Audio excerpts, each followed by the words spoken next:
오늘도 안녕하십시오. 이신건입니다. 인류의 역사는 진보, 발전, 진화의 역사이기도 하지만 고난의 역사요, 고난을 극복해온 고난의 역사이기도 합니다.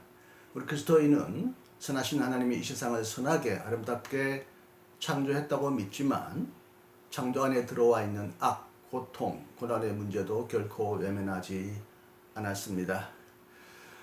최근에 우리 또 여러가지 연이어 일어나는 자연재해와 여러가지 재난으로 인하여 고난을 받는 분들을 점점 더 많이 목격하고 있습니다. 얼마 전에 일어난 세월호 침몰 사건도 우리에게 큰 충격과 고통을 안겨주었고요. 또 지금 온 세계에 만연하고 있고 아직도 완전히 극복되지 못한 코로나19 사태가 우리를 고통에 빠뜨리고 있고요. 또 며칠 사이에 아시아, 특히 우리나라에서도 폭우가 내려서 집중호우로 인하여 많은 분들이 고통을 겪고 계십니다. 이런 고통을 당할 때마다 우리는 하나님을 향하여 소리치게 됩니다. 하나님 어디에 계십니까? 이 고통 중에 하나님은 뭘 하고 계십니까? 그래서 고통 중에 계시는 하나님이라는 작은 논문 하나를, 작은 글 하나를 여러분에게 읽어드립니다. 박영식 박사님이 쓰신 글인데요. 박영식 박사님은 서울신학대학교 신학과와 연세대학교 대학원을 졸업하시고 독일 빌레펠트 신학대학교에서 신학박사를 취득하신 후에 서울신학대학교 교양학부 교수님으로 지금 가르치고 계십니다.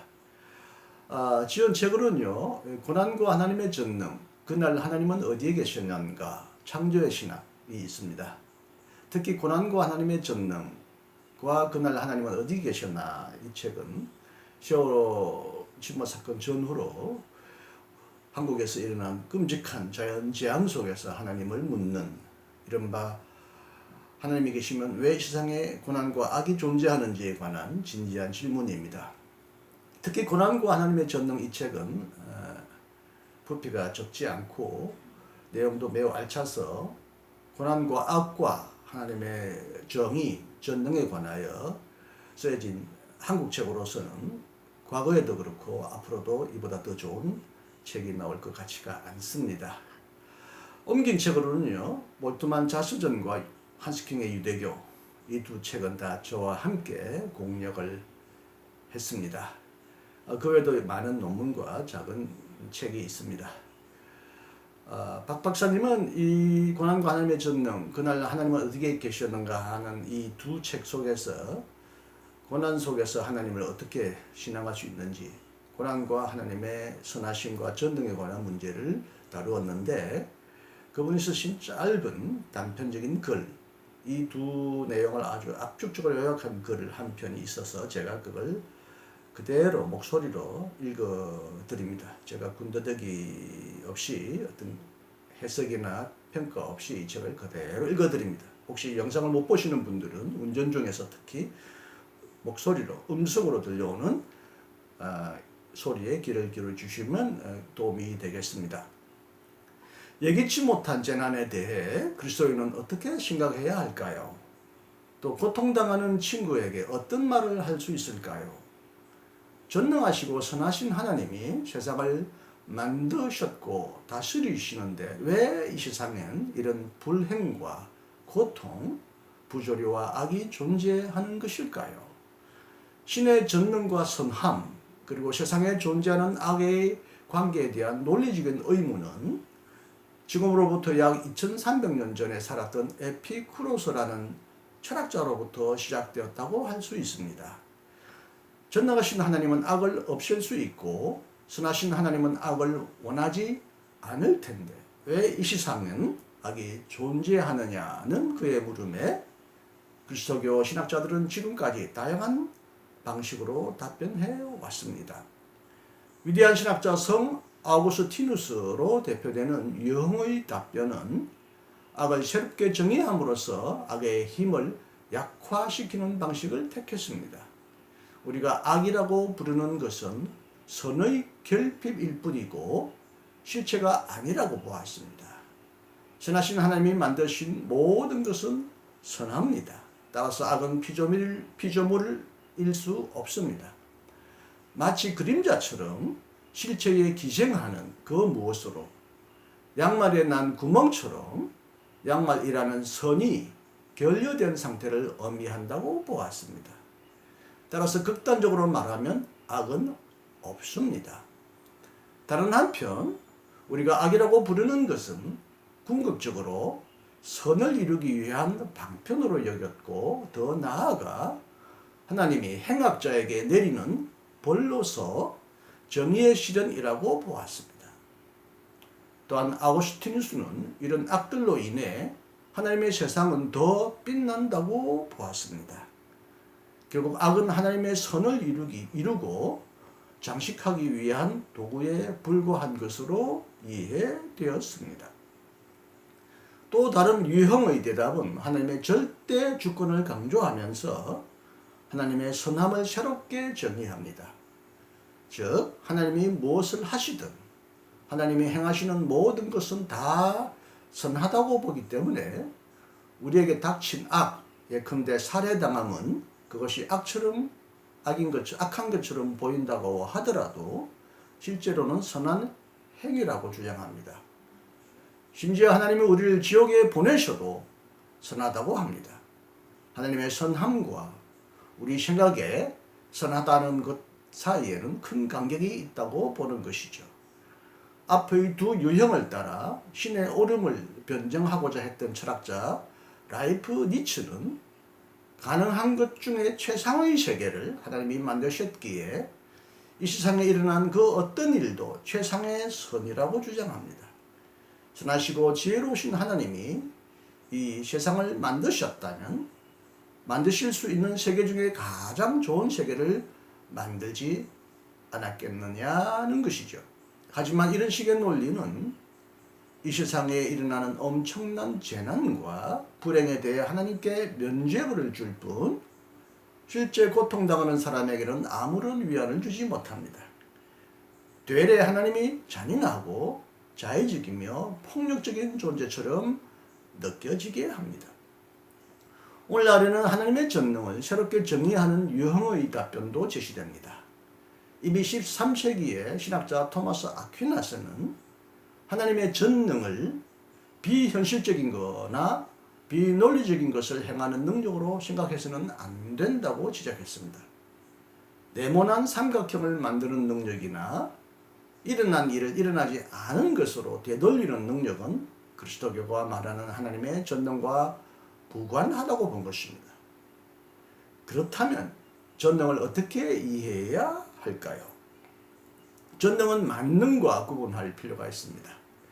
뭐든지 하고 싶은 대로 다 해내는 힘을 전능이라고 말할 수는 없습니다. 더구나 그리스도교의 신앙은 하나님을 전능하신 아버지, 천지의 창조주라고 고백합니다. 하나님의 힘은 아버지로서의 힘이며 창조주로서의 힘입니다. 성서를 보면 아버지 하나님의 힘은 병자를 치유하며 약한 자의 친구가 되어주신 예수 그리스도의 사랑을 통해 드러납니다. 무엇보다도 하나님의 힘은 자신을 종의 형체로 비워 십자가의 죽음으로 내어주는 연약하게 될 수 있는 힘으로 나타납니다. 하나님께서 연약하게 되심으로 연약한 우리가 힘을 얻게 합니다. 보통 전능이라고 하면 제멋대로 하는 폭력적인 힘을 생각하기 쉬운데 성서가 말하는 하나님의 전능은 다른 이로 하여금 힘을 내게 하는 힘입니다. 곧 사랑의 힘이며 약하게 됨으로써 약한 자를 일으켜 세우는 힘입니다. 바울은 이에 대해 이렇게 말합니다. 주님께서는 내게 이렇게 말씀하셨습니다. 내 은혜가 내게 족하다. 내 능력은 약한 데서 완전하게 된다. 그러므로 그리스도의 능력이 내게 머무르기 하기 위하여 나는 더욱더 기쁜 마음으로 내 약점들을 자랑하려고 합니다. 고린도후서 10장 9절. 아프고 힘들 때 건강한 친구가 와서 자신의 건강을 자랑하면 도움이 되지 않습니다. 오히려 나와 같이 아픈 친구가 내 손을 잡아주고 곁에 있어줄 때 힘이 나지요. 하나님의 전능은 이와 같이 약하게 될 수 있는 사랑의 힘, 임마누엘의 사랑입니다. 창조주 하나님은 아버지로서 이 세상의 피조물에게 자유를 주셨습니다. 이 자유를 통해 하나님 아버지를 사랑하고 서로 교제하며 아름다운 세상을 만들기를 원하셨습니다. 그러나 실상은 어떻게 되었습니까? 성서는 가장 가까운 부부와 형제 사이에 반목과 살육이 일어났음을 숨기지 않습니다. 전능하신 하나님은 이 모든 것을 무력적인 방식으로 일순간 제압하거나 피조물에게 주신 자유와 우연을 강탈하지 않으셨습니다. 아버지신 하나님은 사랑의 힘으로 피조물을 돌보시며 또다시 아름다운 세상을 만들어갈 기회를 열어주셨습니다. 하나님께서 만약 창조세계에 자유와 우연을 주시지 않았다면 이 세계는 프로그램화된 세계요, 사랑할 수 없는 복종과 필연의 세계일 뿐이겠죠. 사랑이신 하나님은 피조물에게 자유를 주심으로 사랑할 수 있게 하셨고 그 사랑 안에서 하나님의 뜻이 성취되기를 원하십니다. 하지만 세상엔 라이프니츠의 표현대로 도덕악과 자연악이 존재합니다. 도덕악은 자유를 남용하는 인간에 의해 발생합니다. 살인과 폭력에 의해 해당되겠죠. 자연악은 자연세계 속에 주어진 우연을 계기로 발생합니다. 재난과 질병에 의해 해당될 것입니다. 하나님은 이러한 악을 원하지 않으셨습니다. 하지만 창조세계를 자동기계나 꼭두각시 인형의 세계로 만드시지 않으셨기에 창조세계에 부여한 자유와 우연에 의존하여 이러한 일이 일어납니다.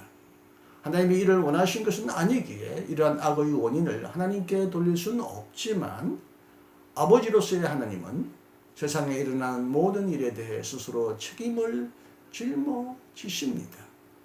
17세기 개신교 정통주의자들은 하나님의 섭리를 계속되는 창조, 크레아치오 콘티누아라고 표현했습니다. 세상을 돌보시는 하나님은 끊임없이 세상을 새롭게 창조해 나가십니다. 창조 세계에는 허용된 우연과 자유의 남용으로 인해 예기치 못한 위험들이 발생합니다. 흑암과 혼돈과 심령의 위협이 존재합니다. 하지만 하나님은 흑암을 뚫고 빛을 내시고 혼돈 속의 질서를 창조하시며 심령 속에 주저앉지 않도록 다시 딛고 일어설 땅을 허락해 주십니다. 창조주 하나님은 지금 이 순간에도 위험천만한 창조세계를 돌보시며 질서를 유지하고 새로운 생명을 탄생시키시며 창조세계가 하나님의 영광의 나라에 상응하도록 인도하십니다. 우리가 하나님의 창조와 섭리를 이렇게 예언한다고 하더라도 고통 중에 있는 사람에겐 이런 식의 말이 아무런 위로가 되지 못한다는 사실을 기억할 필요가 있습니다. 실제 참혹한 고통을 겪고 있는 사람은 이성적이고 합리적인 로고스의 세계가 무너진 부조리의 상태에 직면해 있기에 말과 논리로 접근할 수가 없습니다. 차라리 침묵이 더 적합한 방식입니다. 그러나 묵묵부답이 아니라 함께하는 공감의 침묵이 필요합니다. 욥의 친구들이 욥에게 제일 처음 보여줬던 공감의 침묵, 아들 예수 그리스도의 절규에 함께 아파하며 동행하셨던 그 아버지의 침묵이야말로 고통당하는 자들이 다시 일어설 수 있는 창조의 공간을 마련하는 길이 될 수 있습니다. 우는 자와 함께 울 때 하나님이 친히 그에게 말씀하실 것입니다.